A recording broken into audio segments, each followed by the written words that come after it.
ассалому алайкум дӯстон, шумо дар барномаи навбатии Чӣ гап қарор доред ва мо хабарҳои охири дар ҷаҳони варзиши ММА пайдошударо баҳри шумо пешкаш мекунем. Аз шумо танҳо лайк мондану видеоро то охирша тамошо кардан. Ва пеш аз саршавии видеоролик дӯстон, ҳамаи шумо хоҳиш мекунам ки ба саҳифаи расмии Инстаграми мо обуна шавед, чунки ҳамарӯза хабарҳоро мо аввал дар Инстаграм пешкаш мекунем, пас аз он бошад дар YouTube. Ссилкаи Инстаграм дар описанияи видео ва комментарияи закрепишуда қарор дорад.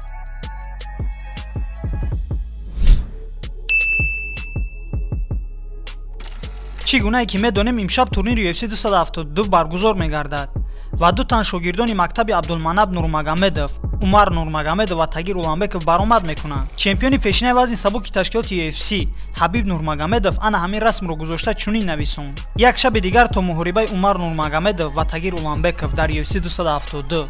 ба шумо муваффақият бародарон. пагоҳ шуморо санҷиш дар нақши ду ветерани UFC интизор аст. шумо омодагии хуб ва мушкилро паси сар кардед ва шумо хело хуб омода ҳастед. албатта дӯстон, Умар ва Тагир дар формаи хуб қарор доранд. хотиррасон мекунам ки Тагир дар вазни 57 кг бар зидди Тим Эллиот муҳориба мекунад. Умар бошад бар зидди ҷангвари амрикоӣ Брайан Келлехер дар вазни 66 кг муҳориба мекунад. дирӯз маросими рӯбарӯи финалӣ хубу хотирмон гузашт. ҳамчунин дар маросими рӯбарӯи ҷангварони турнири UFC 272 чемпиони вазни нимёнаи ташкилот Камару Усман иштирок дошт. ба ӯ оиди Ҳамзат Чимаев савол доданд.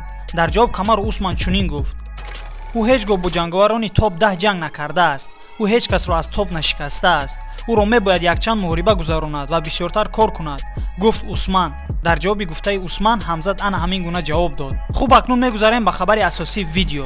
расман муҳорибаи Фаридун Одилов бо ҷангвари рус Александр Шлеменко баргузор намешавад. дар ин бора саҳифаи расмии ташкилоти Eagle FC хабар медиҳад. гуфта мешавад ки мутаассифона муҳорибаи Фаридун бо Александр баргузор намешавад.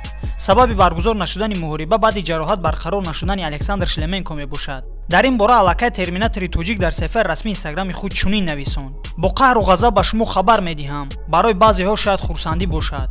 касоне ки мегуфтанд Шлеменко ҷангвари боқувват аст ва ҳатто дар ҳолати мурда ӯ ба ҷанг мебарояд ва ӯ ҳеҷ гоҳ аз муҳориба гирифта намешавад ва ӯ беҳтарин аст, Шлеменкои шумо ҳеҷ кас будааст.